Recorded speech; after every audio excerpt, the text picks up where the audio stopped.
Assalamualaikum warahmatullahi wabarakatuh. Salam sahabat lingkungan, salam lestari, lestari alamku. Baik teman-teman sahabat lingkungan dimanapun teman-teman berada, pada kesempatan hari ini yang pagi yang cerah ini mudah-mudahan kami dari sahabat lingkungan mendoakan selalu agar kita semua pada hari ini diberikan keberkahan, kesehatan, banyak rezeki yang berlimpah tentunya. Amin ya rabbal alamin. Baik teman-teman, untuk pertemuan kita pada kali ini yaitu bagaimana salah satu kegiatan workshop yang telah dilakukan oleh pemerintah. Bagaimana pemerintah memberikan suatu terobosan atau suatu edukasi penyelenggaraan workshop ini tentang bagaimana pengelolaan sistem penyediaan air bersih itu bisa mencapai akses 100% untuk SDGs di tahun 2025. Nah, kegiatan workshop ini merupakan salah satu kegiatan yang dilakukan oleh Direktorat Air Minum yang mengajak kita semua mengundang dari seluruh penjuru dari tanah air ini untuk sama-sama menyamakan persepsi, menyatukan visi misi bagaimana pemerintah berperan penting, berperan sungguh-sungguh dalam melaksanakan kegiatan untuk pemenuhan akses air minum ini. Nah, tentunya air minum yang layak, air minum yang aman, ini menjadi tanggung jawab kita semua. Bukan hanya urusan pemerintah, bukan hanya urusan dari pihak swasta, ataupun dari Perumda dalam melaksanakan kegiatannya. Tapi ini menjadi tanggung jawab kita semua. Tanggung jawab kita sebagai anak negeri,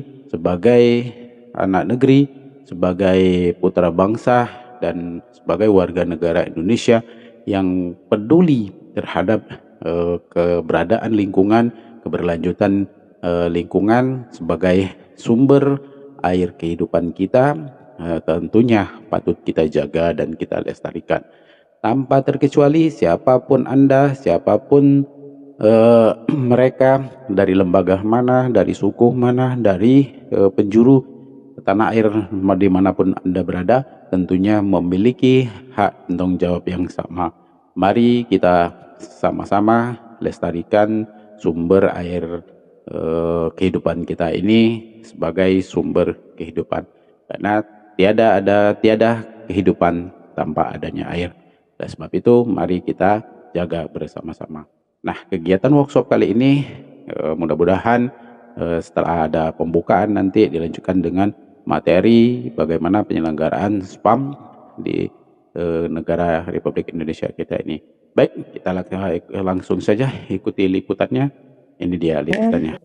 Yang kami hormati, Direktur Perumahan dan Kawasan Permukiman Kementerian PPN Bappenas atau yang mewakili, Direktur Sinkronisasi Urusan Pemerintah Daerah 2 Kementerian Dalam Negeri atau yang mewakili, Direktur Penyihatan Lingkungan Kementerian Kesehatan atau yang mewakili, para Kasubdit di lingkungan Direktorat Air Minum, para Ketua Tim di lingkungan Direktorat Air Minum, para Kasih Perencanaan Wilayah BPPW seluruh Indonesia, Direktur Perundang atau Perseroda Air Minum Kabupaten Kota di seluruh Indonesia atau yang mewakili, Direktur Perumda Air Minum Tugu Tirta Kota Malang atau yang mewakili, Ibu Insinyur Sri Satya Ratna Dewi, MM selaku Advisori Kelembagaan, Bapak Hari Sundana, BESOS, SSOS selaku narasumber, dan seluruh hadirin yang berbahagia.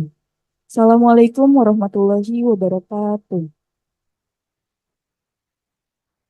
Selamat pagi dan salam sejahtera bagi kita semua. Selamat datang kami ucapkan kepada seluruh peserta yang hadir secara offline di Hotel Episode Gading Serpong maupun bagi para peserta yang hadir secara online dalam tautan video conference. Selamat datang dalam acara pembukaan, rapat teknis pembahasan progres kegiatan monitoring dan evaluasi serta penguatan kelembagaan SPAM TA 2024.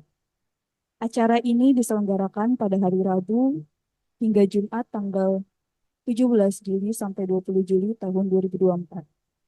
Kami mengucapkan terima kasih kepada seluruh peserta yang telah berkenan hadir memenuhi undangan kami. Bapak Ibu yang kami hormati, acara diawali dengan menyanyikan lagu Indonesia Raya. Hadirin dimohon untuk berdiri.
Hadirin disilakan untuk duduk kembali.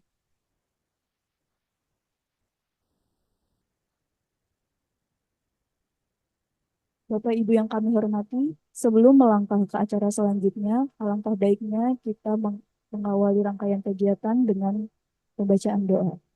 Adapun doa akan dipimpin oleh Saudara Advan. Kepada Saudara Advan kami persilakan. Assalamualaikum warahmatullahi wabarakatuh. Izinkan saya berdoa. Bismillahirrahmanirrahim. Hamdan yu'afi ni'amahu wa yukafi mazidah. Ya Rabbana lakal hamdu kama yanbaghi li jalali wajhikal azim sultanik. وصلى الله على سيدنا محمد الفاتح لما أغلق والخاتم لما سبق ناصر الحق بالحق والهادي إلى صراطك المستقيم وصلى الله على سيدنا محمد حق قدره ومقداره العظيم. Ya Allah, kami ucapkan syukur atas rahmat, nikmat dan karunia-Mu, sebab Engkaulah kami bisa hadir di sini. Ya Allah, jadikanlah kegiatan workshop hari ini sebagai majelis ilmu yang bermanfaat untuk kami semua, sekarang dan di masa yang akan datang. Jadikanlah ilmunya bermanfaat bagi kami, orang di sekitar kami, masyarakat, dan negara. Kegiatan ini adalah untuk memperoleh ridho-Mu, maka berilah bimbingan, pengajaran, dan petunjuk kepada kami, untuk menjalankannya dengan sebaik-baiknya sampai selesai. Atas ridho-Mu, kami mohon pertolongan-Mu, supaya acara ini bisa lancar dan berjalan dengan baik. Ya Allah, jadikanlah kami semua yang hadir di sini sebagai umat yang taat, umat yang bermanfaat, umat yang terus memberikan ilmu kepada doa di jalan-Mu. Ya Allah, yang Maha Pengampun dan Maha Penolong, ampunilah dosa kami, dosa kedua orang tua kami, dosa guru-guru kami, dan dosa para pendahulu kami. Tolong dan bantulah kami untuk menjadi penerus yang amanah, yang bisa memberikan dampak baik untuk negara ini. Ya Allah, hanya kepada-Mu kami memohon, kiranya Engkau selalu bersamai di setiap langkah kami tempat. ربنا تقبل منا إنك أنت السميع العليم وتب علينا إنك أنت التواب الرحيم ربنا آتنا في الدنيا حسنة وفي الآخرة حسنة وقنا عذاب النار وادخلنا جنة مع الأبرار بعزيز يا غفار يا رب العالمين وصلى الله على سيدنا محمد وعلى آل سيدنا محمد والحمد لله رب العالمين. Assalamualaikum warahmatullahi wabarakatuh. Pembukaan yang akan disampaikan oleh Kasubdit Perencanaan Teknis Direktorat Air Minum. Kepada yang terhormat Bapak Dades Prinandes STMSI, kami persilakan. kami menyampaikan permohonan maaf ya karena pertama Bapak Direktur Air Minum sedang mendampingi Ibu Dirjen sedang mengunjungi salah satu proyek strategis nasional di Spam Jatiluhur tepatnya, dan beliau sebenarnya sudah menugaskan kepada kami untuk menyampaikan sambutan pembukaan beliau. Hanya saya tadi memang harus hadir mewakili beliau juga gitu ya, di Kemendagri gitu ya, dengan rapat dengan Kemendagri. Salah satunya memang terkait dengan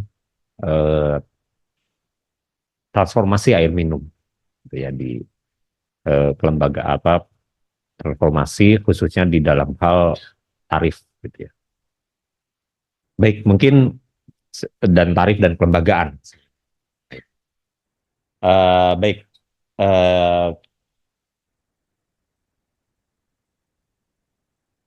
yang kami hormati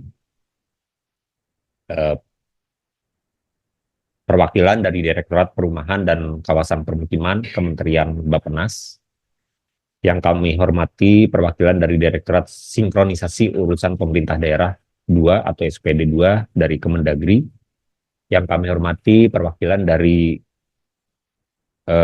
Direktorat Penyihatan Lingkungan Kementerian Kesehatan, yang kami hormati rekan-rekan di lingkungan Ditjen Cipta Karya, dan baik itu di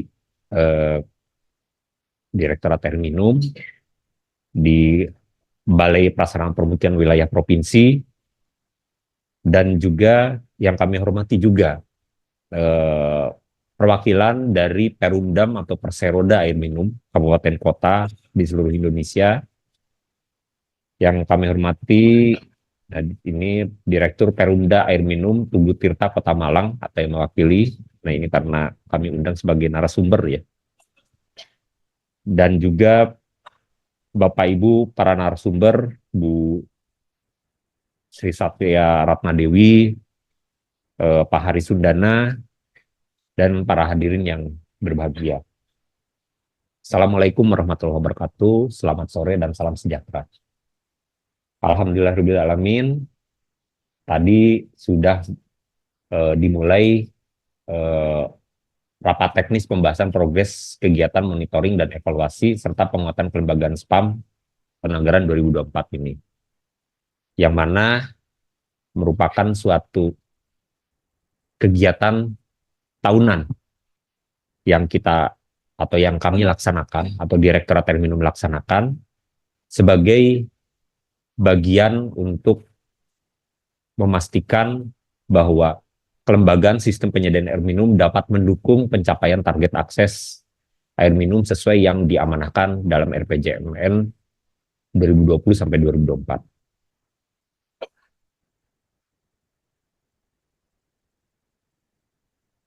Di dalam Peraturan Pemerintah Nomor 2 Tahun 2018 tentang Standar Pelayanan Minimum atau Minimal, Permendagri Tahun 59 Tahun 2021 dan Peraturan Menteri PUPR Nomor 13 Tahun 2023 terkait standar pelayanan minimal di bidang pekerjaan umum dan bidang perumahan rakyat, pemenuhan kebutuhan air minum bagi masyarakat menjadi salah satu prioritas pembangunan bagi pemerintah daerah, baik itu kabupaten kota maupun provinsi.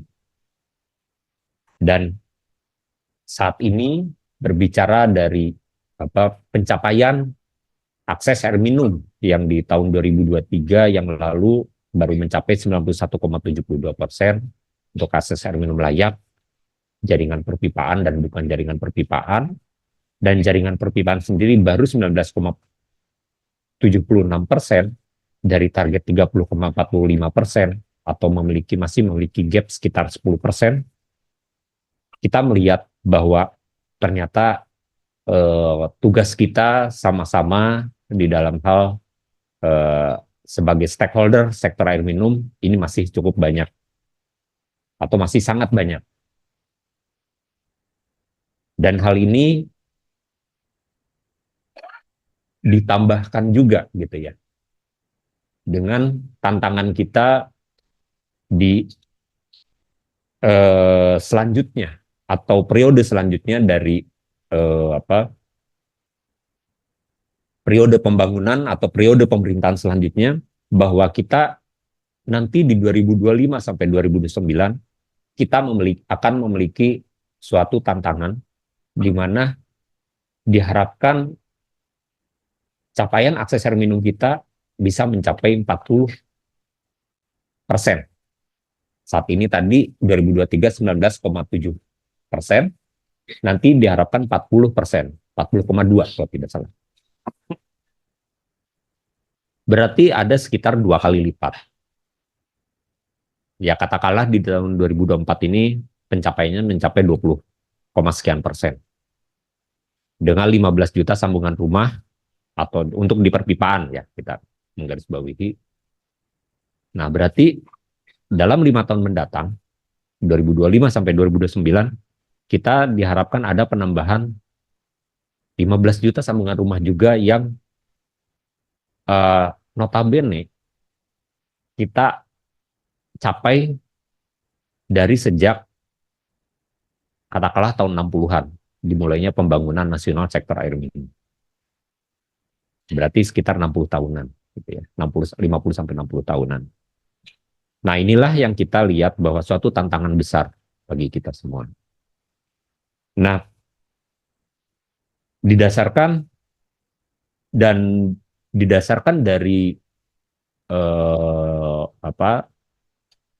rancangan teknokratik dari RPJMN 2025 sampai 2029 nanti, kita yang pasti akan dituntut untuk tercapainya SPM salah satunya. Di mana SPM itu yang kita dikejar adalah 3. Kualitas, kuantitas minimal 60 liter per orang per hari, saya yakin itu bisa dicapai. Kontinuitas 24 jam setiap hari. Nah, ini berdasarkan buku kinerja BUMD air minum, rata-ratanya kalau tidak salah masih 20 jaman nih. Berarti masih ada yang masih di bawah 24 jam, bahkan mungkin masih di bawah 20 jam kinerja ininya. Dan yang terakhir, ini lebih berat lagi. Karena terkait dengan akses air minum aman, yang dimana parameter yang paling signifikan berbedanya adalah bagaimana di setiap rumah tangga atau on premises gitu ya, itu bisa didapatkan air yang kualitasnya sesuai dengan Permenkes nomor 2 tahun 2023. Nah, disinilah nanti satu tantangan bagi kita semua gitu ya, bahwa nanti ke depan orientasi kita adalah akses air minum aman. Dan di sana kita akan untuk berangkat ke sana, kita melihat bahwa tidak hanya teknis saja yang perlu menjadi yang perlu kita benahi bersama-sama. Tetapi juga termasuk juga masalah kelembagaan. Per Juli 2024 di tingkat provinsi ada 6 BUMD air minum gitu ya. Ada dan 7 UPTD di mana 3 diantaranya sudah BLUD atau PPK BLUD. Selain itu ada 37.000 KPSPAM di 415 kabupaten kota. Dan ditambah BUMD air minum yang kabupaten kota gitu ya. Itu ada 410 BUMD ditambah 81 UPTD di mana 8 diantaranya sudah menerapkan BLUD ya, PPK BLUD. Dan dari 514 kabupaten kota saat ini belum memiliki kelembagaan di kelembagaan pelaksana penyelenggaraan SPAM atau penyelenggara air minum gitu ya di tingkat kabupaten atau kota. Nah, disinilah kita lihat bahwa ini juga menjadi satu tantangan. Harus seperti apa nanti ke depan. harus bukan dibagaimanakan ya seperti itu. Tapi apa yang harus kita lakukan untuk memastikan prinsip 3K tadi dicapai dari sisi kelembagaan. Sisi lain juga dari buku kinerja BUMD Air Minum tahun 2023 bahwa dari 410 BUMD baru 393 BUMD air minum yang sudah diaudit atau dinilai kinerjanya. Di mana 257 BUMD berkinerja sehat dan masih ada 86 yang berkinerja kurang sehat dan 48 BUMD berkinerja sakit. Nah, di tahun 2024 memang Direktorat Air Minum atau Ditjen Cipta Karya tidak banyak memberikan suatu pendampingan terkait kelembagaan SPAM secara langsung. Ada beberapa yang memang kita dibantu oleh berbagai multi pendanaan gitu ya. Tapi ada juga memang yang dilaksanakan oleh APBN. Ini kita terutama dilaksanakan di 4 provinsi. Yaitu dengan itu terkait dengan penyusunan atau penyiapan atau pendampingan gitu ya, pendampingan kelembagaan di 4 provinsi. Ya. Dan 4 provinsi ini kami melihat ada dilatar belakangi oleh satu memang belum ada, atau yang kedua adalah ada suatu istilahnya itu kegiatan direktif yang tentunya dari pimpinan negara, dan ini kita melihat perlu ada suatu pendampingan khusus karena kami ingin memastikan bahwa infrastruktur yang PUPR bangun gitu ya, atau Kementerian PUPR bangun itu dapat dioperasikan atau dioperasikan ya gitu ya dengan semestinya. Bapak Ibu para hadirin yang kami hormati,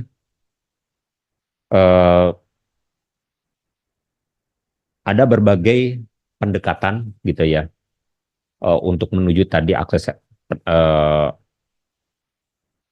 pencapaian target akses air minum aman di 2020 sampai 2025 sampai 2029 nanti, dari sejak kita bagaimana memainstreamkan rencana pengamanan air minum aman atau RPAM, dan juga dari sisi bagaimana kita membuat suatu peta jalan ya bersama Bappenas tentunya gitu ya, peta jalan untuk perluasan RPAM dan akses air minum aman. Dan yang juga tidak kalah pentingnya adalah membuat suatu payung regulasi yang bisa menjawab berbagai tantangan gitu ya, dengan kita melakukan inisiasi revisi peraturan pemerintah pengganti PP 122 tahun 2015 tentang sistem penyediaan air minum, sebagai yang akan nanti diproyeksikan menjadi turunan dari Undang-Undang 17 tahun 2019 tentang sumber daya air. RPAM saat ini ada 90 yang telah menyusun RPAM dan 19 BUMD air minum saat ini sedang ongoing. Jadi diharapkan di akhir tahun 2024 minimal ada 109 BUMD air minum yang sudah memiliki RPAM. Dan selain itu juga kami juga saat ini juga melakukan pendampingan untuk RPAM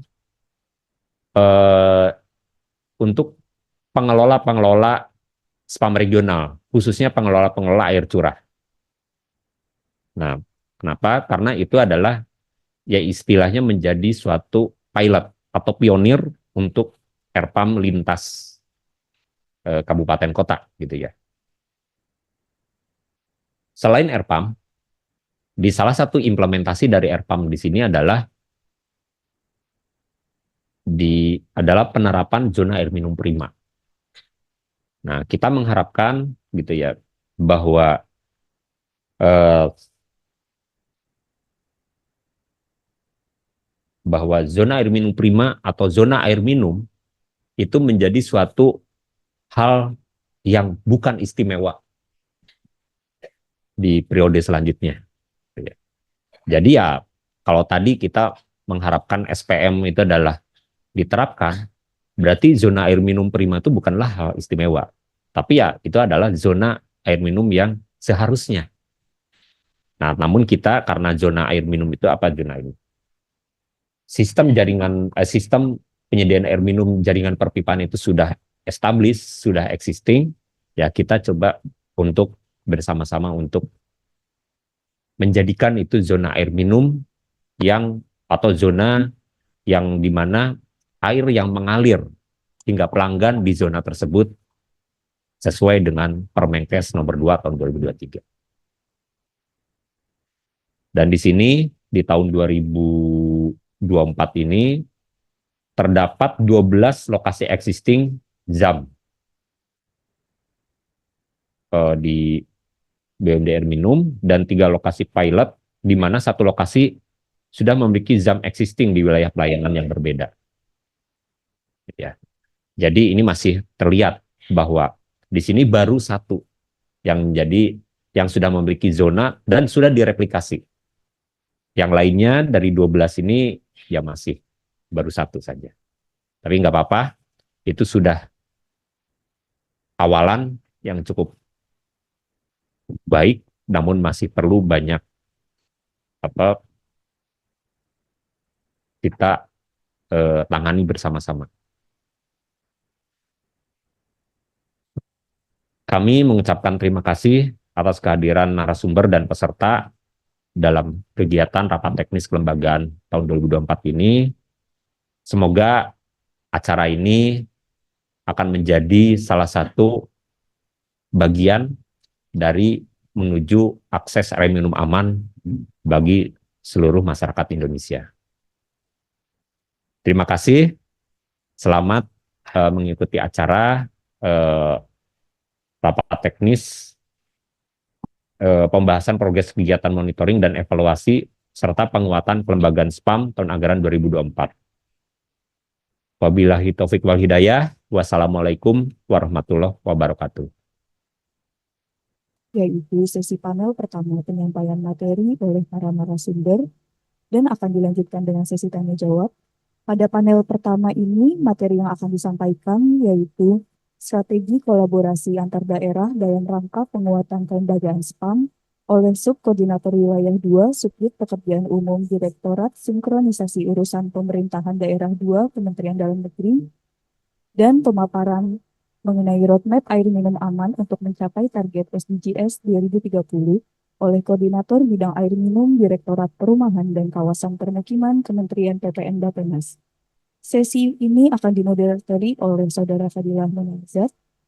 Kepada yang terhormat, Bapak Abdul Aziz SST dan Bapak Saidina Agusta, kami persilakan.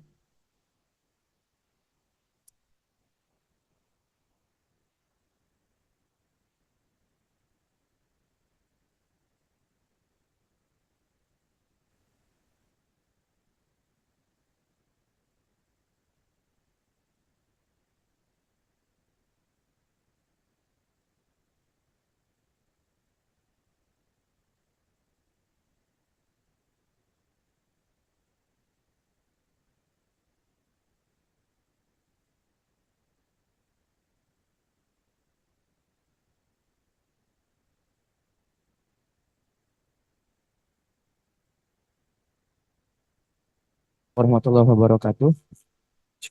Selamat pagi dan salam sejahtera bagi kita semua.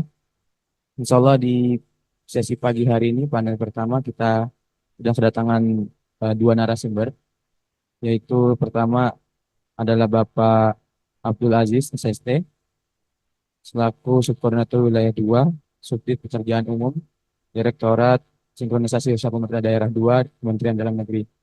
Beliau akan menyampaikan materi tentang strategi kolaborasi dan sinergi antar daerah dalam rangka penguatan kelembagaan.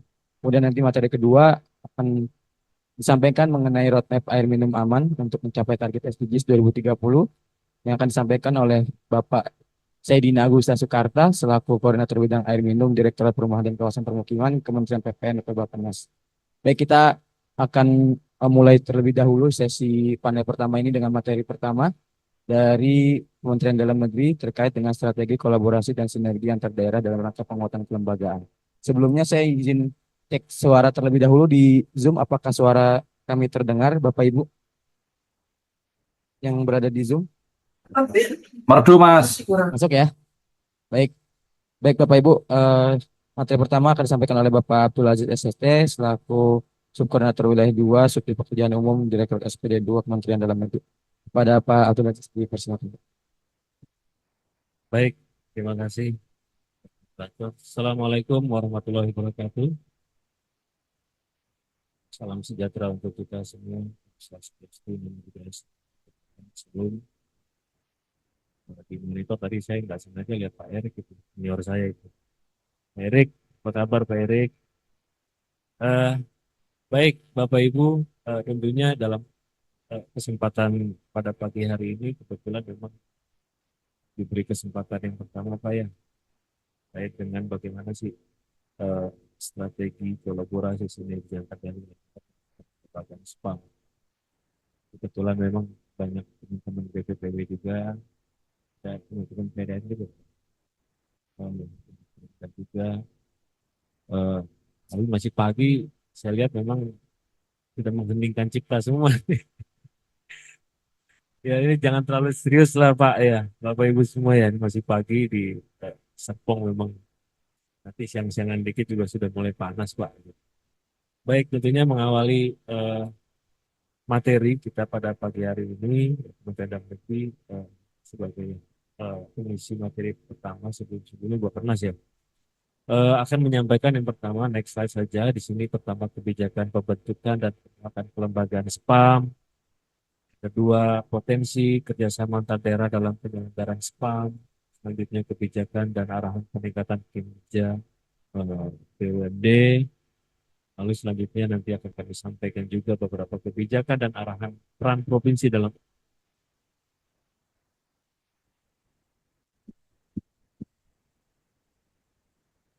kebijakan dan arahan peran provinsi dalam evaluasi kepada BUMD Air Minum. Baik, Bapak Ibu semua, ini kita samakan frekuensi dulu terkait dengan kebijakan pembentukan penguatan kelembagaan SPAM. Next slide. Tentunya hal ini sudah diatur sebetulnya di dalam Undang-Undang Pemerintah Daerah. Ya. Di pasal 57, penyelenggara pemerintah daerah provinsi dan kabupaten kota terdiri atas kepala daerah dan DPRD dibantu oleh perangkat daerah.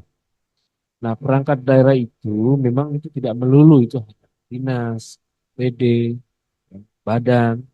Tentunya dalam PP 18 tahun 2016 juga diatur tentang perangkat daerah. Memang salah satu muatannya memang terkait dengan salah satu BPD, lalu cabang dinas, BLUT juga itu sebagai perangkat daerah. Artinya suka tidak suka, senang tidak senang bahwa BUMD itu menjadi tolak ukur dan ujung tombak operator pelaksanaan untuk pencapaian target-target yang sudah ditentukan oleh pemerintah. Lalu di pasal 331 Bapak Ibu, tentunya daerah dapat mendirikan BUMD, lalu di pasal 2-nya selain itu juga pendirian BUMD ini ditetapkan dengan Perda. Ini sudah umum lah, Bapak Ibu sudah hatam terkait dengan pembentukan BUMD. Nah, BUMD sendiri di PP 54 tahun 2017 ini merupakan perumda atau perusahaan persero daerah. Nah, hal ini tentunya peran pemerintah daerah juga sudah diatur juga bagaimana melakukan capacity building, ya, peningkatan kapasitas terhadap penguatan kelembagaan SPAM, ya. Ini dimulai terhadap pemisahan operator dan regulator. Ini memang sudah berdiri pemerintah itu ada dua kaki antara operator dan regulator. Jadi masih banyak memang daerah-daerah mungkin bukan di sektor air minum ya, tapi sektor-sektor lain yang memang dia sebagai regulator, dia pula sebagai operator. Ini nggak ada. Tentunya terhadap pelaksanaan eh, operator dan regulator ini juga sudah dituangkan di dalam Perpres 59 tahun 2012. Bapak Ibu semua bisa membaca. Baik, selanjutnya next slide. Alternatif bentuk kerjasama antar daerah dalam penyelenggaraan SPAM ini juga diatur juga. Jadi tidak kurang-kurang dasar hukum kita dalam memayungi eh, pelaksanaan terhadap penyelenggaraan SPAM. SPAM itu paling banyak aturan. Sekali lagi Bapak Ibu bahwa SPAM itu banyak sekali aturan, banyak sekali hal yang diatur. Nah, tentunya bagaimana kita sama-sama mengimplementasikan dan siapa yang menegakkan peraturan itu terimplementasi di. Nah, di PP 28 tahun 2018 Bapak Ibu, ini beberapa jenis kerjasama ya, seperti kerjasama daerah dengan daerah lain, kerjasama daerah dengan pihak ketiga, lalu kerjasama daerah dengan pemerintah daerah di luar negeri, lalu kerjasama daerah dengan lembaga di luar negeri. Nah, tentunya ada hal-hal apa saja yang dikerjasamakan seperti pelayanan publik, aset daerah, investasi daerah, kerjasama lainnya sesuai dengan peraturan perundang-undangan. Nah, hal ini untuk mencapai bahwa eh, terhadap efisiensi dan efektivitas pelayanan publik kita saling menguntungkan. Itulah eh, pertimbangan terhadap pola kerjasama di daerah. Ya, sekali lagi bahwa untuk mempertimbangkan efisiensi dan efektivitas pelayanan publik serta saling menguntungkan. Baik, next slide. Nah, terkait dengan kerjasama antar daerah dalam pengembangan SPAM regional, ini yang tentunya sedang marak dibicarakan oleh beberapa provinsi terhadap penerapan bagaimana dan juga pengembangan SPAM regional. Ya, tentunya kami juga akan menuangkan ke dalam beberapa aturan yang ada, Bapak Ibu. Tentunya bahwa SPAM ini merupakan urusan sudah terbagi habis lah kewenangan, baik pemerintah pusat, provinsi maupun kabupaten kota. Ya. Dan sekali lagi bahwa eh, SPAM ini atau air minum merupakan urusan wajib dasar. Jadi semua yang ada di ruangan ini harus paham dan harus memahami bahwa air minum itu ini merupakan pelayanan wajib dasar yang sudah dipayungi beberapa regulasi, beberapa undang-undang, beberapa PP. Ya, tentunya ini yang harus kita kuatkan. Ya, bagaimana urusan wajib ini bisa terselenggara dengan baik di daerah masing-masing. Karena ini masuk ke urusan pekerjaan dan penataan ruang. Ya. Itu yang harus kita jaminkan kepada rakyat banyak bahwa air minum itu harus terjamin. Bahwa setiap warga negara itu mendapatkan akses air minum. Ya, Bapak Ibu yang ada di PDAM tentunya bagaimana mempunyai bisnis proses untuk mencapai cakupan atau meningkatkan cakupan layanan di setiap daerah layanan Bapak Ibu semua. Nah, di pasal 3 di PP 28 Bapak Ibu kami sampaikan juga bahwa kerjasama wajib dilaksanakan oleh dua atau lebih daerah yang berbatasan untuk penyelenggaraan urusan pemerintahan yang memiliki eksternalitas lintas daerah dan penyediaan layanan publik yang lebih efisien jika dikelola bersama. Kementerian PUPR juga sudah membangun SPAM regional di beberapa provinsi. Nah, tentunya harus ada pengelola di sini. Nah, pengelola itu pasti lintas daerah. Itu yang harus kita kerjasamakan, melibatkan stakeholder terkait dan juga pemerintah daerah.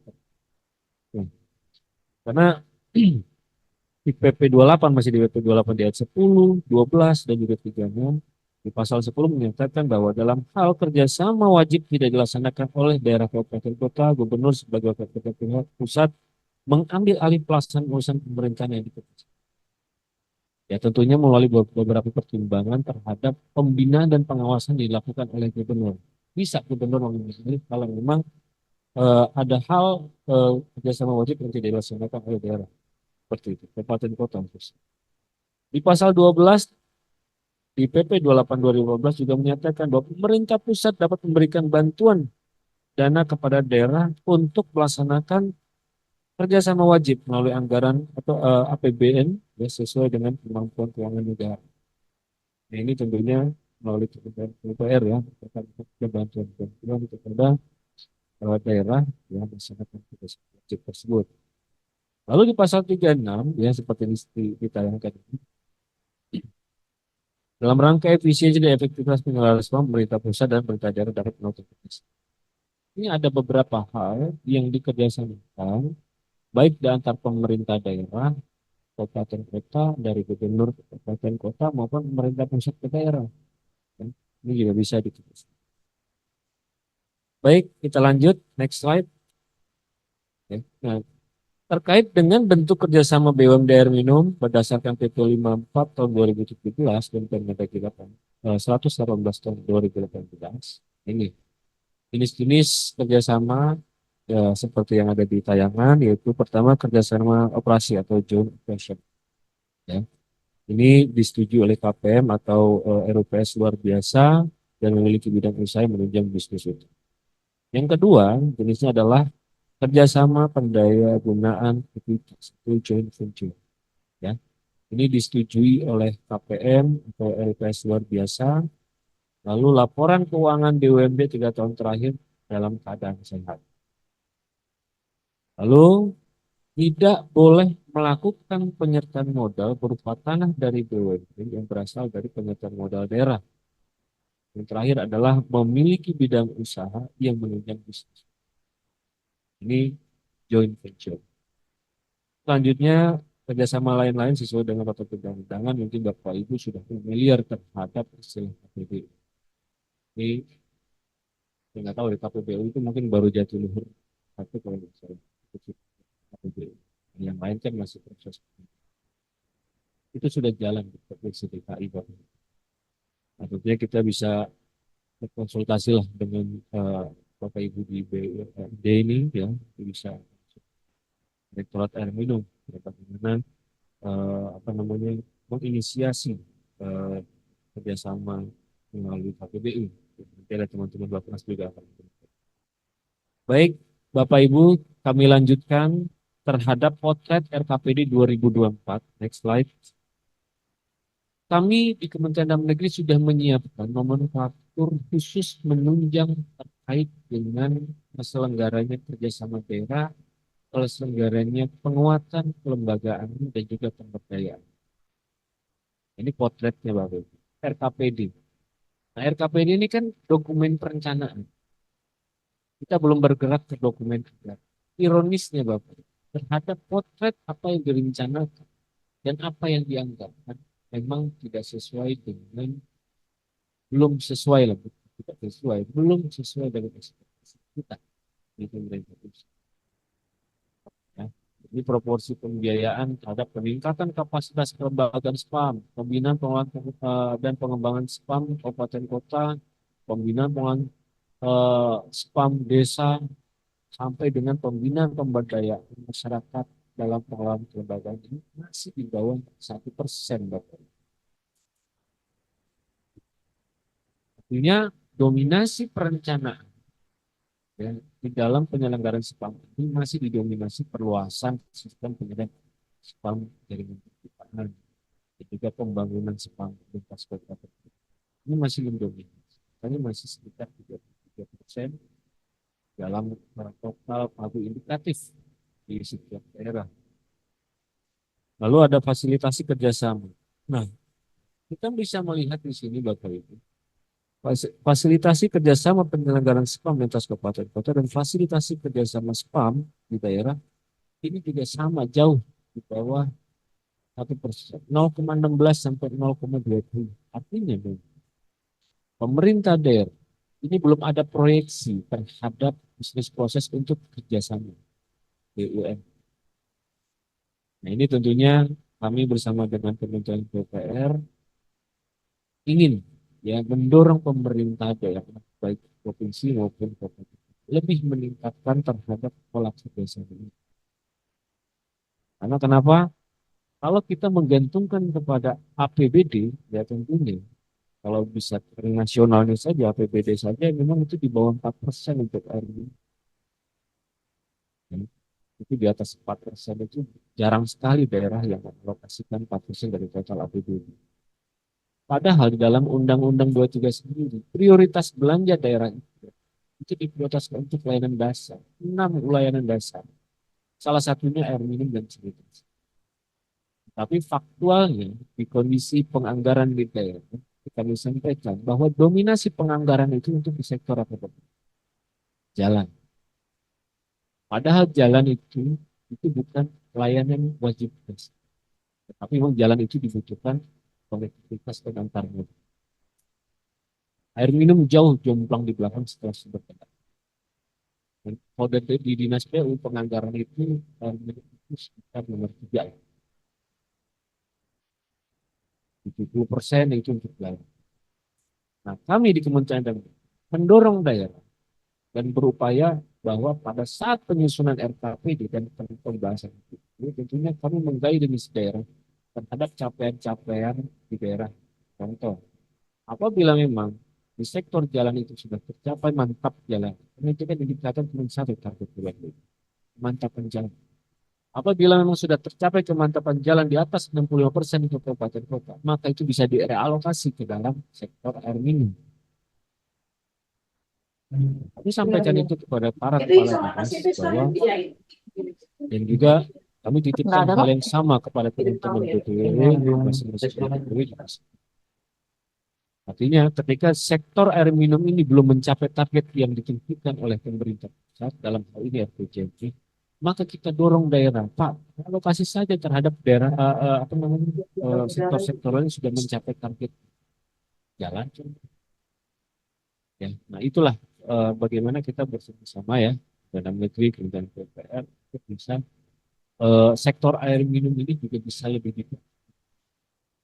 Karena ini sudah mandat di dalam undang-undang bahwa belanja itu diprioritaskan untuk pelayanan dasar salah satunya.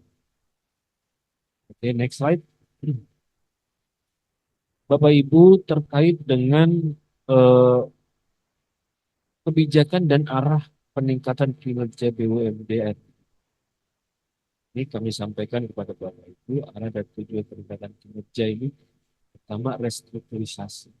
Nah, restrukturisasi adalah upaya dalam rangka penyehatan BUMD sebagai salah satu langkah strategis untuk memperbaiki kondisi internal BUMD guna memperbaiki kinerja dan untuk meningkatkan nilai BUMD. Ini juga kami juga mesti menunggu berapa sih PDAM yang saat ini kondisinya sudah sehat walafiat. Berapa BUMD yang masih sakit bertahun-tahun sakit menahun. Nah tentunya kalau sakit menahun itu tidak sembuh-sembuh, nah ini kan berarti kan ada tata kelola yang harus diperbaiki. Ya, artinya kami juga menitipkan hal-hal bahwa PPDAM jangan dilepas sendiri. Di situ ada unsur pemerintah daerah dan ada unsur apa namanya eksekutif, ada regulatornya atau OPD-nya lah dinas. Ini dinamakan dengan ya salah satu kerjasamanya bagaimana untuk mencapai target yang sama terhadap peningkatan layanan di daerah dan meningkatkan kualitas layanannya juga. OPD juga harus terjun karena yang ditargetkan tidak hanya kalau di target nasional itu yang ditargetkan itu adalah bupati atau gubernur ya, bukan kepala dinas. Nah, kepala daerah kan tidak tahu hal-hal teknis. Hal-hal teknis itu itulah yang harus dicapai oleh dinas dan juga PDAM. Nah, ini yang tentunya kami meng-highlight apa BUMD ataupun PDAM yang kondisinya masih sakit mengalami. Ini harus ada dokter yang spesialis. Kan mungkin ada pengaturan. Ya ini bersama Dewan SDA kemarin kami juga sempat membahas masalah penarikan kewenangan. Karena rezim nanti Pak di Undang-Undang SDA itu sudah diatur Pak. Bisa diambil alih.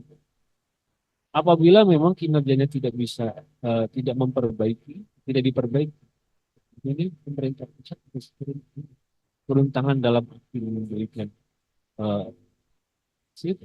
insentif gitu maksudnya. Itu kan buat yang reward saja. Tapi kan kalau yang sudah sakit menahun ini buat ada tata kelola baik gitu. Ini yang pemerintah pusat dan ini memang kami rancang kita meregulasi bisa menjadi alih terhadap hal ataupun penyelenggaraan urusan pemerintah daerah yang tidak berjalan. Kebetulan kami juga tim penyusun RPP Jalan. RPP Jalan itu Menteri Dalam Negeri mengambil alih ya, kewenangan bagi urusan yang tidak berjalan baik. Mengambil alihan dari daerah ke pusat itu bukan hal yang disyukuri, tidak, malah itu menjadi kondisi yang kurang baik. Kepala daerah kok diambil alih, itu berarti kan memang, mohon maaf, ini tidak becus melaksanakan urusan tersebut.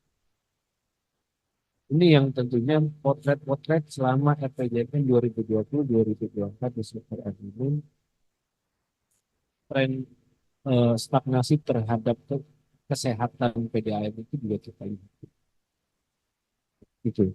Kan kalau di aturan yang sekarang yang existing bahwa ya pemerintah daerah itu sendiri yang mengambil alih. Tapi ini masih rancangan dan isu sebetulnya, isu strategis yang tentunya ke depan pemerintah pusat itu yang sedang saat ini sedang dirancang dan di Dewan Presiden. Nah, lalu tata kelola perusahaan yang baik. Tata kelola perusahaan ya, yang baik adalah sistem pengelolaan yang mengarahkan dan mengendalikan perusahaan agar menghasilkan kemanfaatan ekonomi yang berkesinambungan. Nah ini, kata-kata berkesinambungan ini Bapak, tentunya kalau di daerah kami memahami lah, memang kepala daerah juga terpilih oleh beberapa aspek juga, ya tentunya bagaimana komitmen dari pemerintah. Jarang Bapak Ibu pemerintah daerah itu, mohon maaf, kepala daerah itu, misalnya berkampanye itu, saya siapkan jaringan air minum perpipaan untuk 1.000 masyarakat di Kabupaten A. Jarang itu dibawa isu-isu apa namanya di dalam kampanye. Karena kalau kita lihat, kita berbicara dengan beberapa,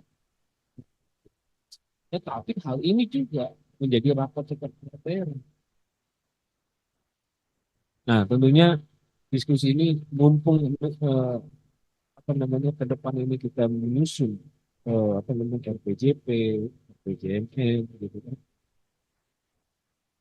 Ini teman-teman Bappenas juga sudah lumayan terhadap pentargetan atau setting target secara nasional. Kita belum selesai terhadap akses air aman saja, air minum aman. Kita sudah dibebankan kembali. Kita sudah dikasih exercise oleh teman-teman Bappenas untuk meningkatkan akses air minum. Luar biasa. Nah inilah bagaimana belum apa PR kita belum selesai, tiba-tiba ada mata pelajaran. Nah ini saking striknya dan saking kencangnya Bappenas, ini kita harus mengantisipasi terhadap tata kelola kita sendiri, lembaga kita sendiri, perbaiki terhadap manajerial teman-teman BPPW yang mendampingi teman-teman pemerintah ikut serta di dalam bagaimana kita mendorong lebih konsen terhadap sektor. Baik, lanjut. Nah, terhadap peningkatan kerja BUMD, Bapak Ibu, di sini juga ada indikator yang sebetulnya memang dinilai juga. Pertama, ini bisa teman-teman kuliah yang sama kinerja keuangan, kinerja pelayanan, kinerja operasional, kinerja manajemen dan sebagainya. Nah, ini yang tentunya menjadi bahan evaluasi. Bagaimana kinerja keuangan itu hitung dari beberapa parameter seperti rentabilitas, likuiditas, rentabilitas, tambahan-tambahan. Terhadap kinerja pelayanan, cakupan layanannya seperti apa, pertumbuhan pelanggan seperti apa, pengaduan seperti apa, dan juga kualitas dan konsumsi domestik. Ini yang tentunya Bapak Ibu sini di BUMD yang ini menjadi garda terdepan pelayanan. Ini akhirnya mati, wow udah viral. airnya rusak, wah udah viral. Ini yang tentunya kami yakin teman-teman PDAM itu sudah ekstra keras lah di dalam memberikan pelayanan ya, air minum. Tapi kondisi faktualnya masyarakat tidak tahu, tidak mau tahu gitu bahwa ya sudah 24 jam itu harus ketika saya menyiapkan penampung air di bawah keran ya harus begitu. Masyarakat juga ya karena memang kita wajib melayani masyarakat. Nah, itu dia. Kita ini pelayan mereka. Kita pelayan masyarakat, tentunya ya sudah kita memberikan faktor ketersediaan air bakunya juga minim. Nah ini dia PR lain, air bakunya kurang. Jadi PDAM sudah dituntut sama masyarakat, mau dimarahin melalui customer service segala macam dimarah-marahin. Oh, ketersediaan air baku otomatis memang jadi berpengaruh.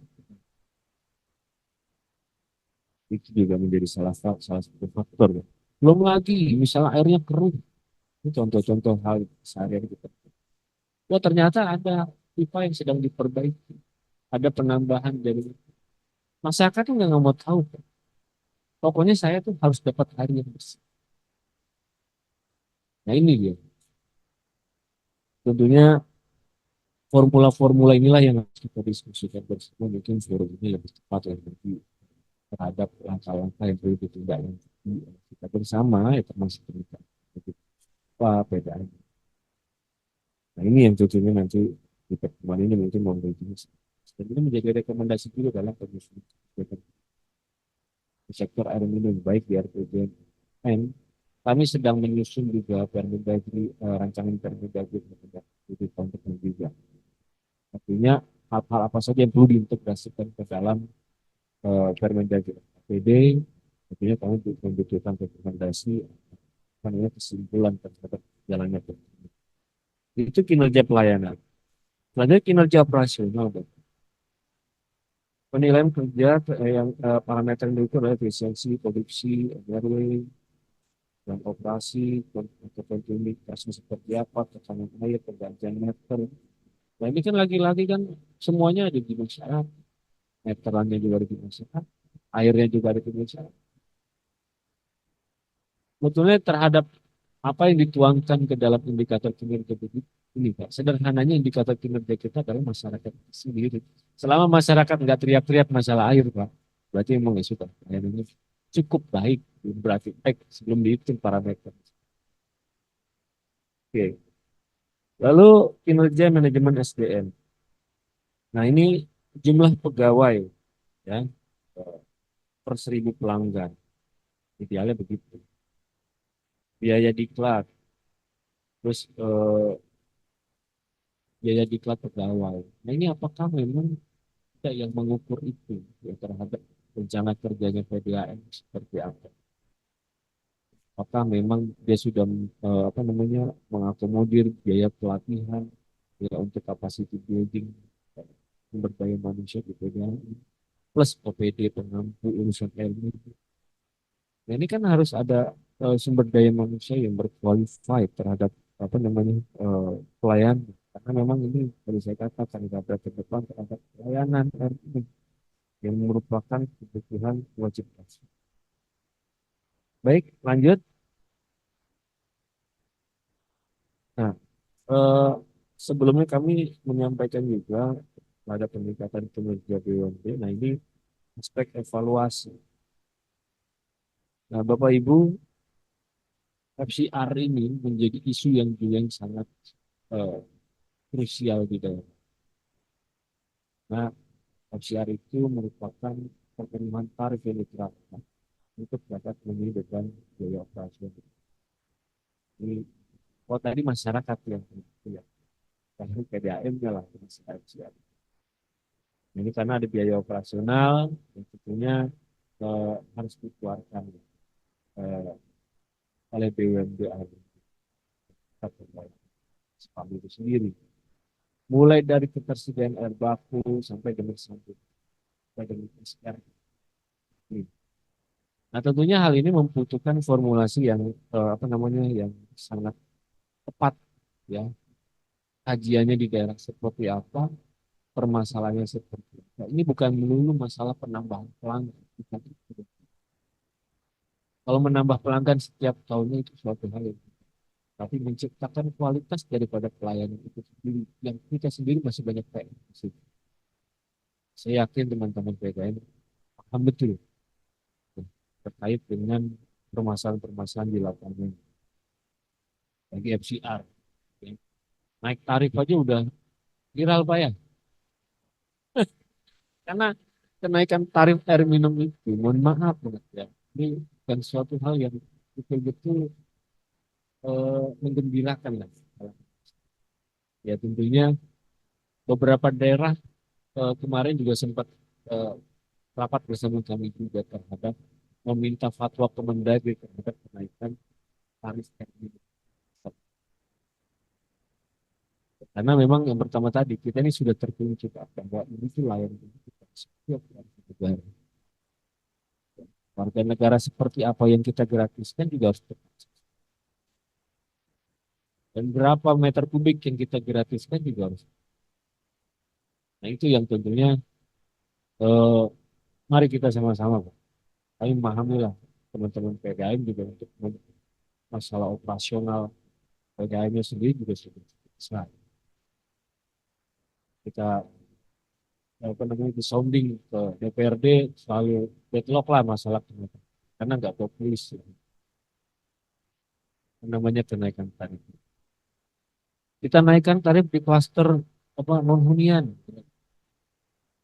pengusaha-pengusahanya pada teriak, gitu, serba salah kan? Nah itu dia. Kami tahulah seperti itu. Jadinya kami berharap juga kami titipkan ini kepada teman-teman PUPR memberikan formulasi yang baik eh, terhadap bagaimana kita untuk eh, terhadap FCR ini seperti itu. Karena ini menjadi kunci juga sehat dan sakitnya PDAM juga di sini, gitu ya. Nah kami mencatat yang sudah FCR dan non FCR seperti yang tayangan Bapak Ibu ya.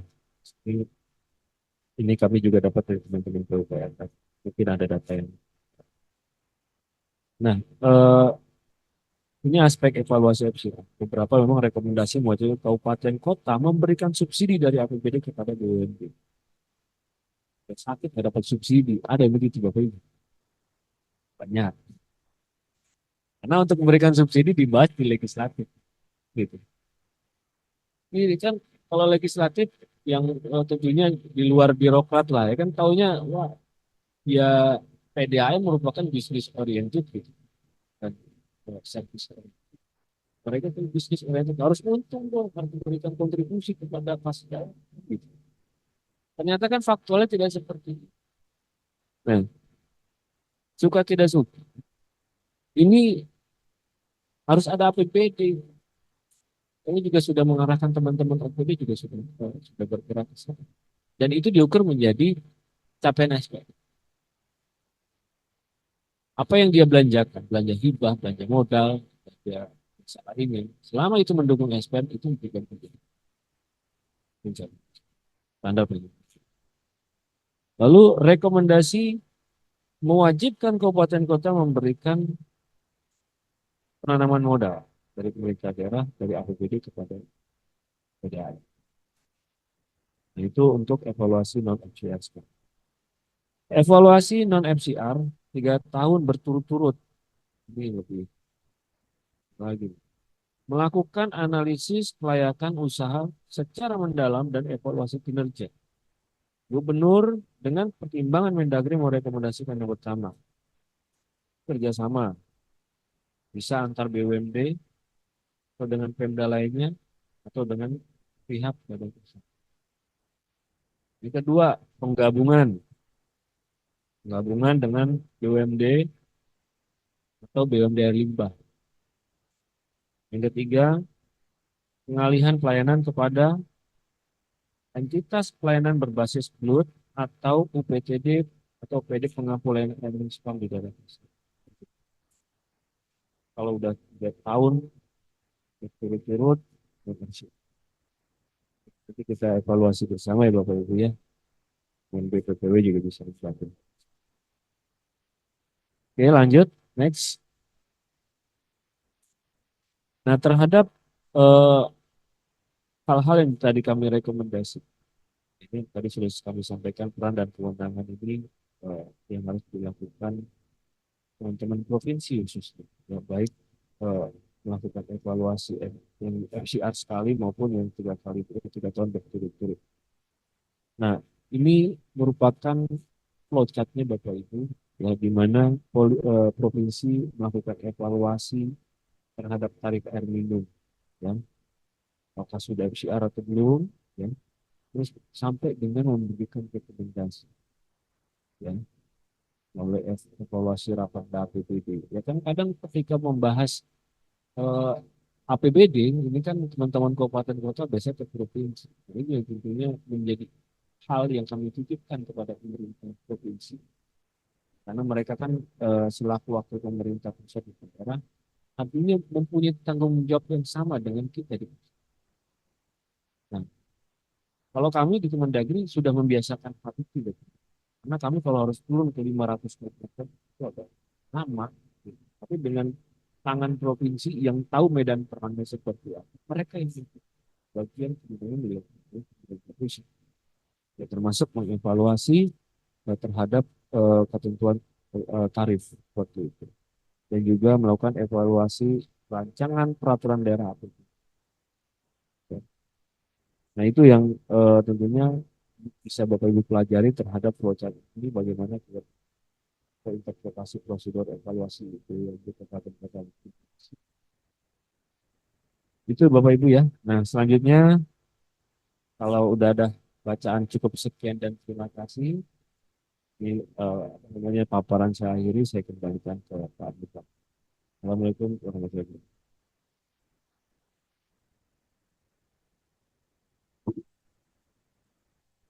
Baik, terima kasih Pak Abdul Aziz atas materi. Boleh Bapak Ibu kita beri tepuk tangan untuk materi pertama dari Kementerian Dalam Negeri. Terima kasih Bapak Abdul Aziz atas arahan kebijakan terkait dengan kerjasama dan kolaborasi dan sinergi antar pemerintah daerah, kemudian juga bentuk-bentuk kerjasama antar pemerintah daerah terkait dengan peningkatan akses air minum ya terutama, kemudian juga bagaimana mengevaluasi penerapan tarif di BUMD air minum. Baik Bapak Ibu sekalian, kita sadari bersama.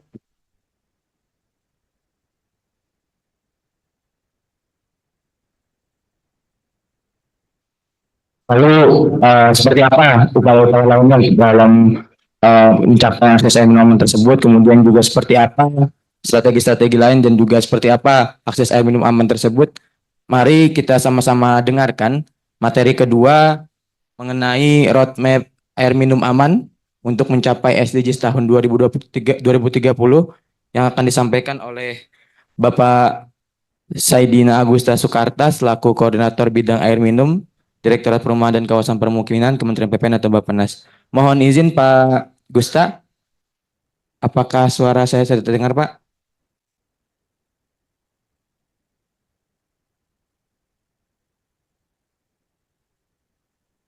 Izin Pak Gusta.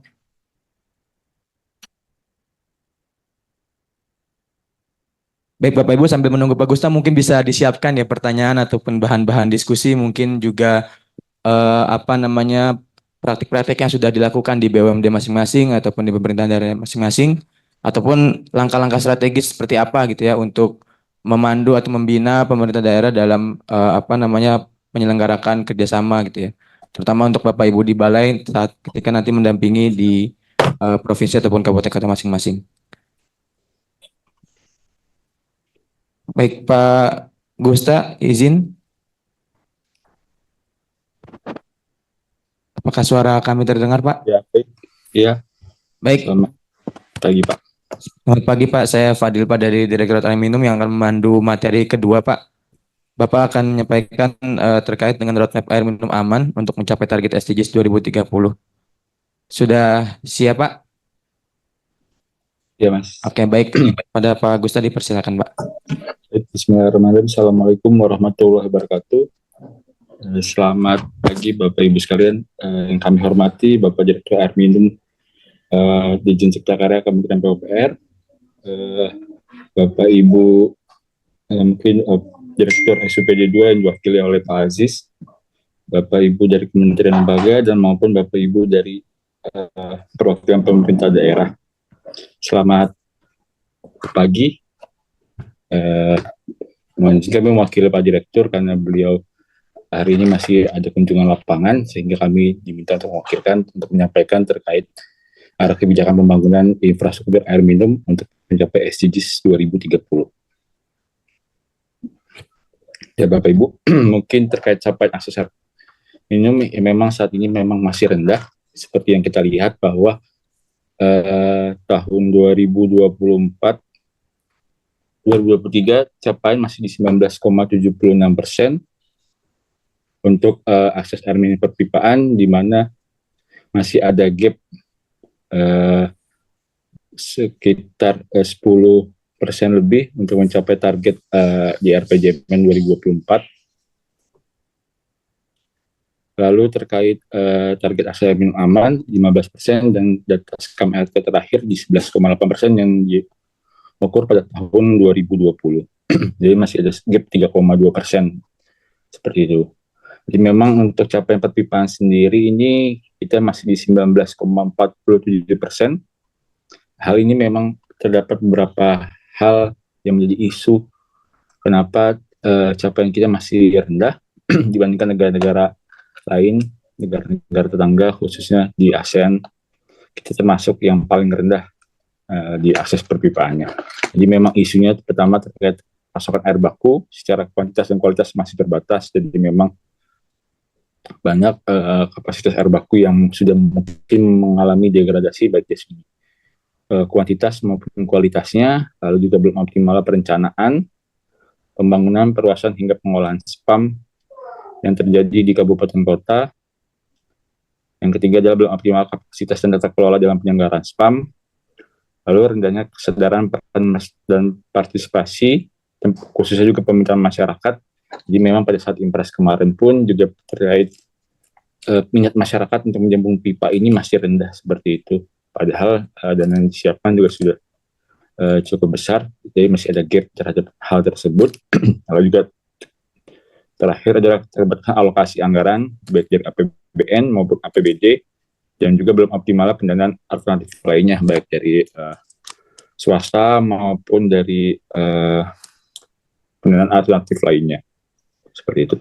Dari isu tersebut memang perlu ada pembenahan strategi dan kebijakan dalam menangani isu tersebut serta mencapai target air minum untuk Indonesia emas di 2045. Jadi terkait arah kebijakan penyediaan air minum sendiri dalam RPJMN di 2025-2045 yaitu pemenuhan akses air minum yang aman, berkelanjutan dan sesuai dengan karakteristik wilayah. Kenapa? Karena memang tentunya setiap wilayah memiliki isu, memiliki permasalahan, memiliki juga kondisi yang berbeda. Sehingga memang perlu disesuaikan dengan karakteristik wilayahnya.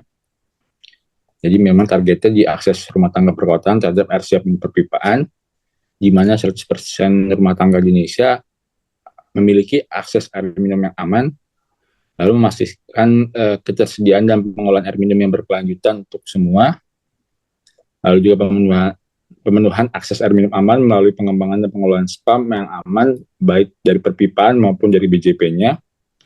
Lalu juga khususnya di wilayah perkotaan diarahkan untuk menyediakan akses air minum melalui jaring perpipaan dan menyediakan akses perpipaan siap minum. Jadi memang harapannya nanti juga setiap daerah sudah mulai piloting gitu Bapak Ibu melalui zona air minum prima.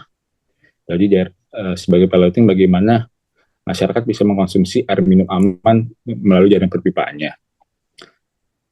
Lalu pada RPJMN sendiri saat ini memang sedang disusun terkait RPJMN 2025-2029, di mana harapan juga melalui perencanaan pembangunan serta pengolahan spam ini dapat terintegrasi baik dari hulu hingga ke hilirnya, yaitu secara aman, berkelanjutan, berketahanan bencana dan iklim, dan sesuai dengan karakteristik wilayahnya. Lalu yang kedua, penerapan pengamanan dan pengawasan kualitas air minum yang dari internal dan eksternal, baik dari hulu ke hilir secara rutin.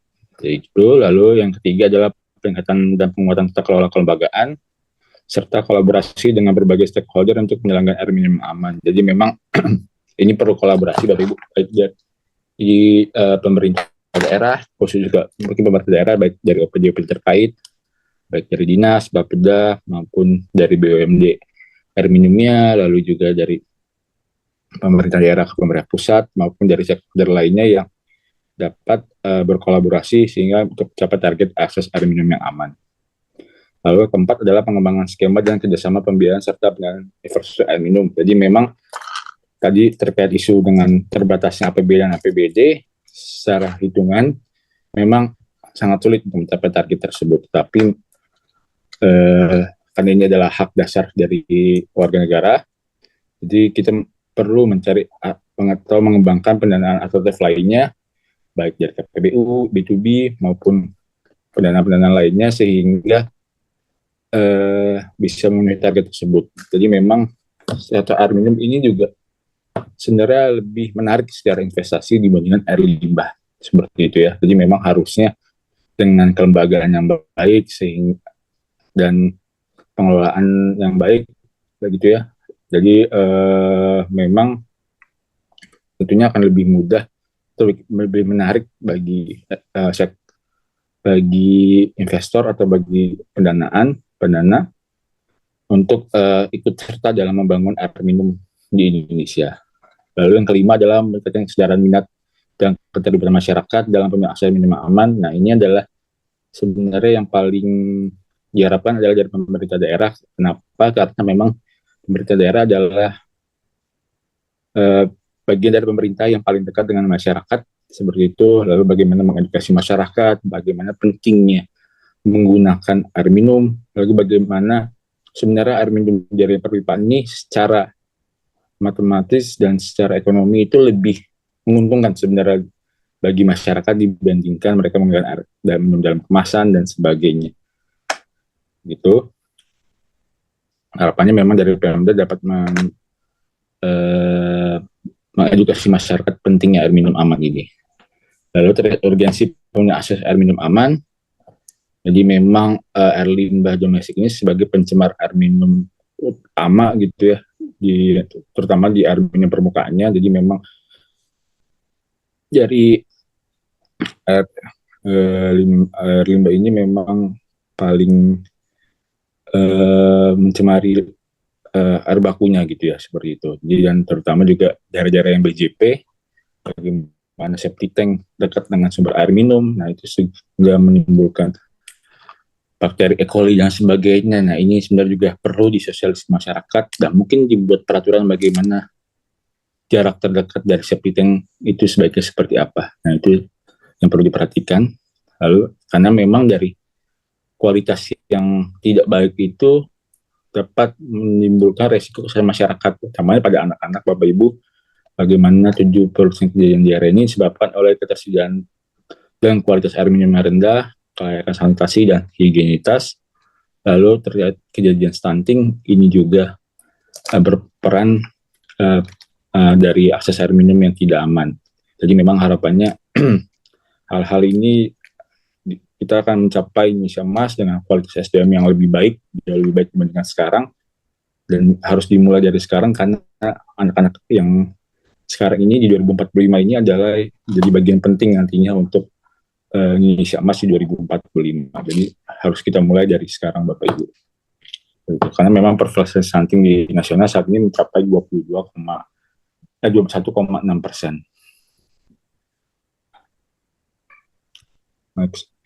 Nah, tantangan sektor air minum sendiri, di mana pertambahan produk dan tekanan urbanisasi, lalu juga perubahan iklim,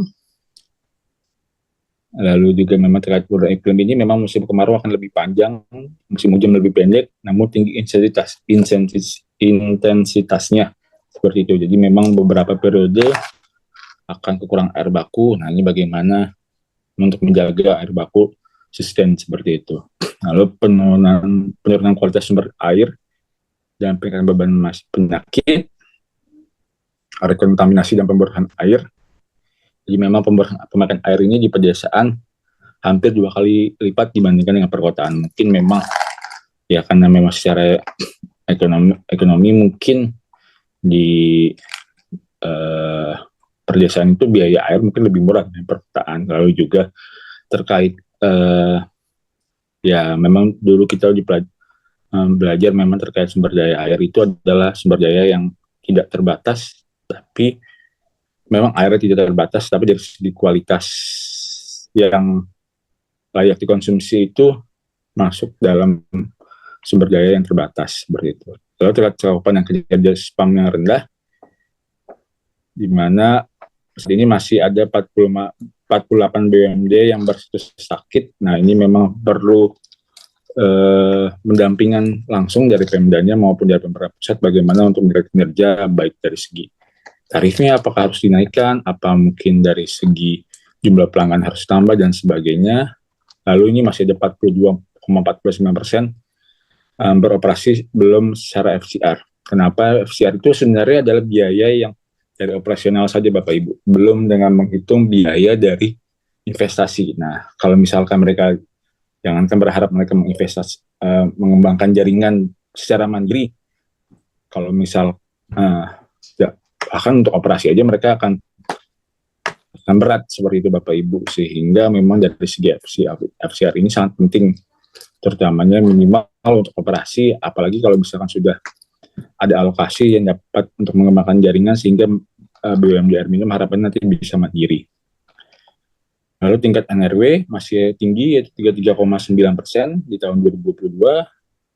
Lalu pengawasan spam dan perpipaan masih bersifat sporadik tanpa perencanaan jelas. Jadi memang saat ini tahun ini pencetakan ini nanti ke depannya berubah lagi. Nah, ini yang perlu diceritakan secara sistematis bagaimana planningnya untuk mencapai target di 2045. Next. Nah, ini terkait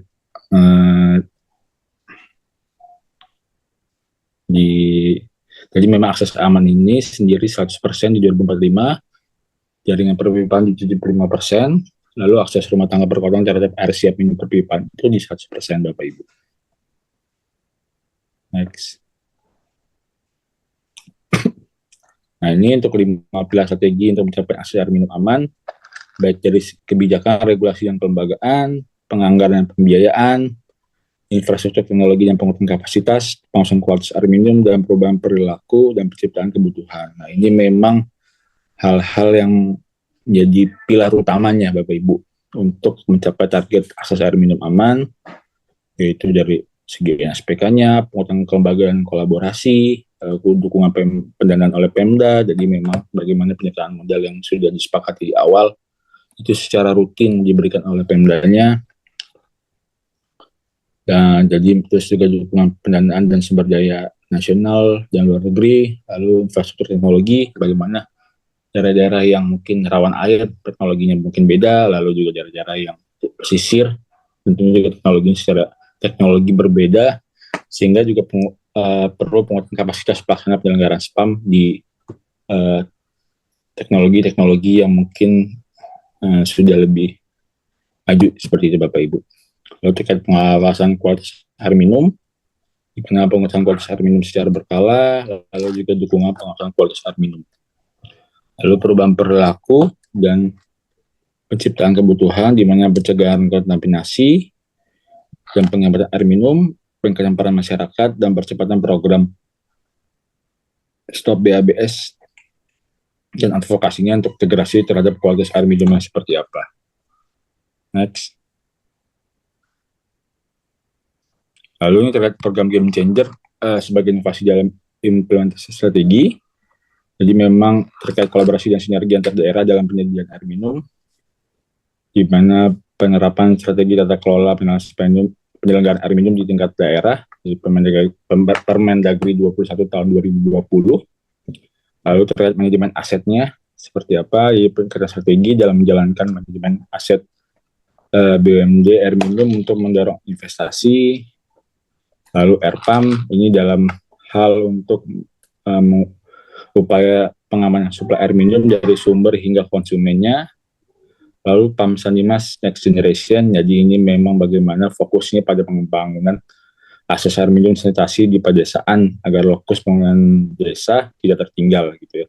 dan intervensi yang sudah berjalan saat ini di kawasan perkotaan melakukan PDM, sehingga kawasan pedesaan juga membutuhkan perhatian yang sama Bapak Ibu.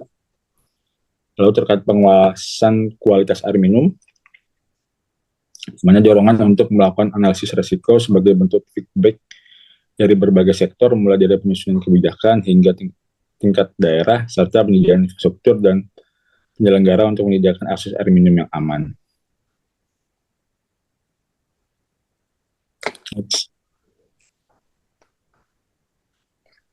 Nah, ini yang utama adalah peran pemerintah dalam penyediaan air minum, di mana berdasarkan UU 23 tahun 2014, di mana ini adalah pembagian kewenangan, yaitu pusat adalah penetapan pengembangan SPAM secara nasional, lalu pengolahan dan pengembangan SPAM lintas daerah dari provinsi dan SPAM untuk kepentingan strategis nasional, lalu pembinaan kepada pemerintah daerah.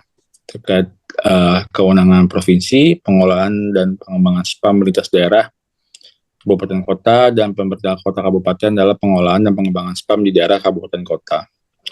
Peran provinsi sendiri adalah untuk menetapkan tarif batas atas dan batas bawah, dan mengawal penerapannya di kabupaten kota. Jadi memang ada beberapa provinsi yang belum menetapkan tarif atas dan tarif bawahnya.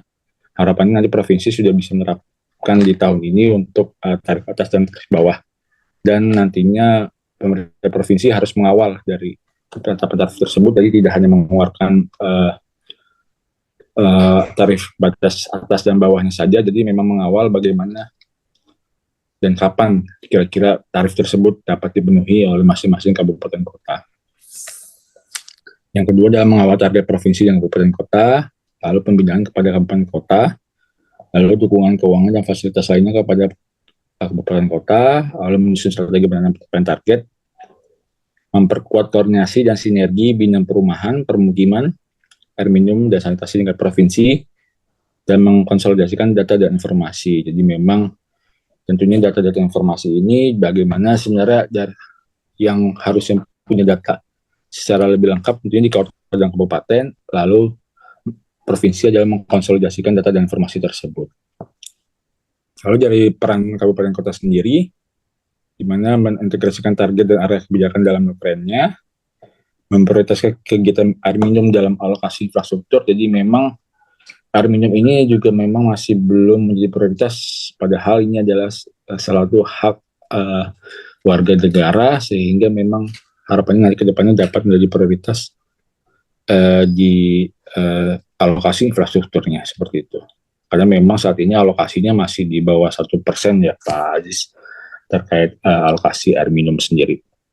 Lalu melakukan konsolidasi data tingkat kabupaten kota, lalu memberikan dukungan kepada peningkatan kinerja pelaksana penelayanan, lalu menyusun strategi pendanaan. Nah, ini memang jadi harapannya kabupaten kota juga bisa menyusun kira-kira dalam rencana pembangunan SPAM sampai 2045 ini pendanaan dari mana saja, kira-kira tahun ini dananya berapa, dari mana saja, tahun 2025 sampai 2009 kira-kira dananya dari mana saja, per tahunnya berapa, apakah dari DAK, apakah dari APBD, apakah misalkan juga dari B2B atau dana internal PDM atau sebagainya, sehingga memang untuk strategi pendanaannya bisa sesuai dengan perencanaannya seperti itu.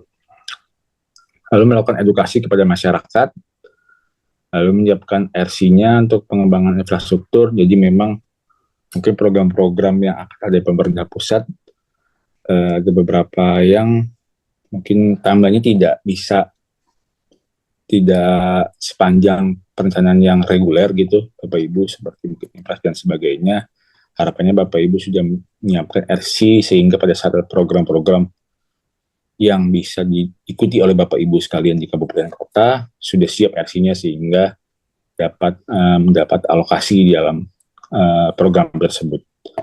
Lalu memperkuat koordinasi dan sinergi bidang perumahan, permukiman, air minum dan sanitasi di tingkat kabupaten kota. Nah, ini adalah terkait kebutuhan pendanaan pencapaian akses air minum aman di 2030. Memang secara perhitungan mungkin ada di sekitar 367 triliun Bapak Ibu, di mana Capex-nya sendiri itu ada 56%, yaitu konstruksi, peningkatan spam, dan penambahan SR. Lalu 27% itu intervensi non-fisik, baik dari STBM, capacity building dari penyelenggara spam dan sebagainya, lalu surveillance kualitas air minum, karena memang surveillance ini juga membutuhkan biaya yang besar, dan 17% sendiri memang terkait dari OPEX-nya gitu ya.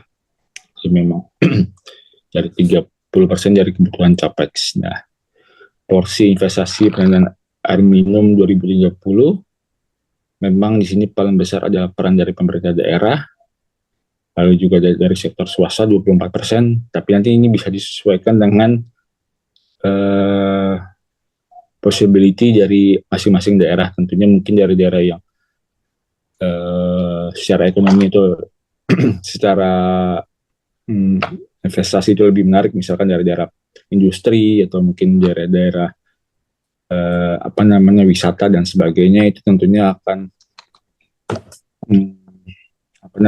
lebih menarik dari segi sektor swastanya. Jadi memang harapannya Bapak Ibu sudah bisa mengatur bagaimana mana daerah-daerah yang bisa dilayani, bisa dikembangkan spamnya melalui investasi swasta atau sebagainya. Nah, sehingga mungkin nanti APBN maupun APBD bisa masuk di daerah-daerah yang tidak terlalu menarik bagi investor, sehingga harapannya memang lebih bisa, mungkin dari segi perhitungan investor tidak masuk nih untuk yang daerah-daerah mungkin yang jaraknya rumahnya jauh, atau mungkin daerah-daerah yang rumahnya jauh, mungkin daerah-daerah yang mungkin perlu perhatian khusus seperti itu. Nah, itu mungkin bisa masuk melalui APBD maupun APBN nantinya. Jadi memang itu sudah mulai perlu diatur bagaimana prosesnya untuk pembangunan ini menggunakan dana apa gitu dari strategi pendanaannya. Mungkin itu saja dari kami, Pak Moderator. Mohon maaf sebelumnya. Terima kasih. Assalamualaikum warahmatullahi wabarakatuh. Terima kasih buat teman-teman semua, dan pada video tadi bahwa sudah kita dapatkan beberapa poin, yaitu bagaimana tentang pemerintah menjalankan fungsinya, bagaimana untuk menyelenggarakan sistem penyediaan air minum, yaitu untuk menghadapi SDGs 2025. Tentunya pemerintah punya target bahwa untuk pelaksanaan akses layak dan aman kebutuhan air minum masyarakat itu untuk terpenuhi 100%. Ya, semoga dengan video ini, video yang sangat bermanfaat ini, kita dapat memberikan kontribusi terhadap bagaimana tanggung jawab kita mendapatkan akses layak air minum ini bukan hanya tanggung jawab pemerintah, bukan hanya dari akademisi, bukan hanya dari lembaga sektor swasta ataupun perusahaan-perusahaan swasta dan perusahaan daerah. Bahkan ini menjadi tanggung jawab kita oleh masyarakat itu sendiri. Nah, tanggung jawab untuk menjaga lingkungan, tanggung jawab untuk melestarikan lingkungan kita, ini merupakan tanggung jawab kita bersama. Bukan hanya pemerintah, bukan hanya akademisi, bukan hanya dari sektor swasta, bukan dari lembaga, bukan masyarakat, tapi ini menjadi tanggung jawab kita bersama. Oke. Mudah-mudahan video ini dapat bermanfaat. Jangan lupa like, comment, and share sebanyak-banyaknya video ini. Semoga video ini juga dapat memberikan motivasi dan edukasi terhadap kita bagaimana kita berkampanye, bagaimana kita memberikan kontribusi sebagai anak bangsa, sebagai anak negeri, kita memberikan kontribusi sesuai dengan kemampuan dan bidang ilmu kita masing-masing. Assalamualaikum warahmatullahi wabarakatuh.